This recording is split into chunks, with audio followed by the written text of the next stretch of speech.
नमस्कार, मैं अंजना और आप देख रहे हैं relation of India news, Bharat का सबसे सर्वाधिक खबरों वाला चैनल जो आपको देता है देश विदेश की सच्ची खबरें सबसे पहले रिलेशन ऑफ इंडिया न्यूज पर। आइए बढ़ते हैं आज की बड़ी खबर की ओर।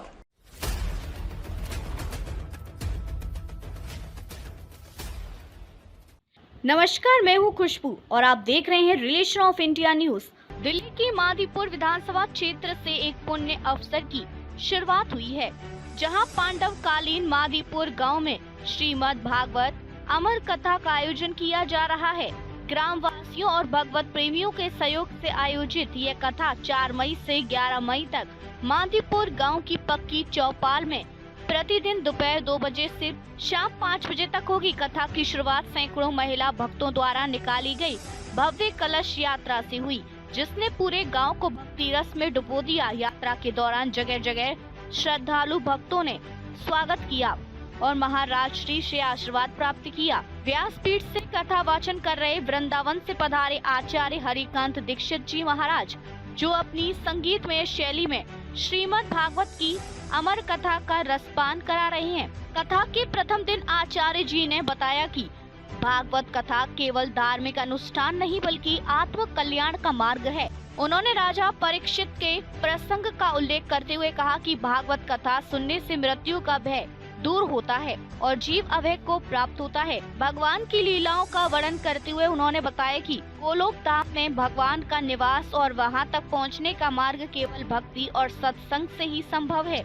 उन्होंने प्रथम स्कंद के महत्व को रेखांकित करते हुए कहा कि जब शिष्य योग्य होता है तो गुरु स्वयं प्रकट हो जाते हैं, जैसे राजा परीक्षित को सुखदेव मिले थे। इस अवसर पर आयोजन मंडल के सदस्य पंडित पुरुषोत्तम लाल शर्मा, विपिन मल्होत्रा, हरिओम यादव, धीरज मित्तल, बिल्लू प्रजापति, राहुल प्रजापति, महेश प्रजापति, विनोद ठाकुर, राम प्रकाश यादव सहित सैकड़ों श्रद्धालु महिलाओं ने भाग लिया और दिव्य कथा का श्रवण किया। परमात्मा सत्य है, परम सत्य है, अनंत सत्य है। चित्त बोले चित्त माने प्रकाश, चित्त स्वरूप बोले प्रकाश जो सूर्य भगवान को भी प्रकाश देता है, प्रकाशमान, उसको किसी से प्रकाश लेने की जरूरत नहीं, वो स्वयं देता है, स्वयं प्रकाशमान है, वह चित्त स्वरूप है। बोले आनंद, बोले वो आनंद स्वरूप है, वास्तव में है। भगवान का जो नाम है ना, वो आनंद स्वरूप है।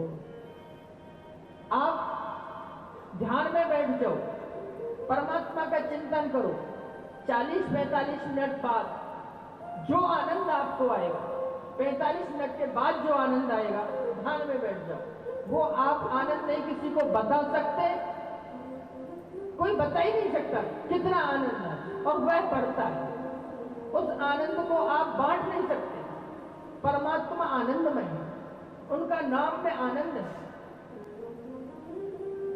तो परमात्मा कौन है? सच्चिदानंद है। बोले महाराज उसका कार्य क्या है? बोले सच्चिदानंद रूपाय विश्वोत्पत्त्यादि हेतवे, विश्व की उत्पत्ति आदि का हेतु है। बोले विश्वोत्पत्त्यादि हेतु, बोले हाँ, विश्व की उत्पत्ति करता, पालन करता और संहार करता वह परमात्मा है। बोले जीवात्मा और परमात्मा, उसमें क्या फर्क है? जो प्रकृति के वश में रहता है वह जीवात्मा है, और प्रकृति जिसके वश में रहे वह परमात्मा है। जो पूरी प्रकृति को चलाता है वह परमात्मा है। विश्वोत्पत्त्यादि हेतु, विश्व की उत्पत्ति आदि का हेतु है। बोले तापत्रय विनाशाय, बोले दैहिक ताप, दैविक ताप, भौतिक ताप, 3 प्रकार के ताप होते हैं, और तीनों तापों का विनाश करने वाला है। तापत्रय विनाशाय श्री कृष्णाय वयं नमः। ऐसे श्री कृष्ण को हम सभी प्रणाम करते हैं। बोले महाराज तीनों ताप कौन कौन से हैं? बोले दैहिक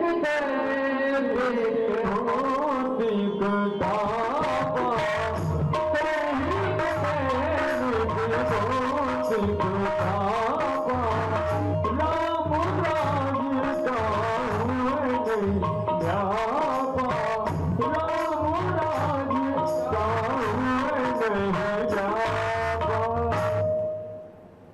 महाराज दैहिकता दैविकता। तो आइए आप भी हिस्सा बनिए इस श्रीमद् भागवत गीता ज्ञान अमृत वर्षा के। मादीपुर गांव से रिलेशन ऑफ इंडिया के लिए अशोक कुमार निर्भय की रिपोर्ट। फिलहाल इतना ही, आप देखते रहिए रिलेशन ऑफ इंडिया न्यूज। आप हमारे चैनल को सब्सक्राइब करें, लाइक करें, शेयर करें और हाँ, बेल आइकन दबाना ना भूलें। अब तक के लिए बस इतना ही, फिर मिलते हैं एक ऐसी ही बड़ी खबर के साथ। तब तक के लिए नमस्कार और देखते रहिए relation of India news. Relation of India news में बने रहने के लिए हमारे चैनल को फॉलो करें और लाइक करें, सब्सक्राइब करें, बेल आइकन दबाना ना भूलें। अगर आप हमें फेसबुक, ट्विटर, एक्स्ट्रा के माध्यम से देख रहे हैं तो हमें फॉलो, कमेंट करना ना भूलें।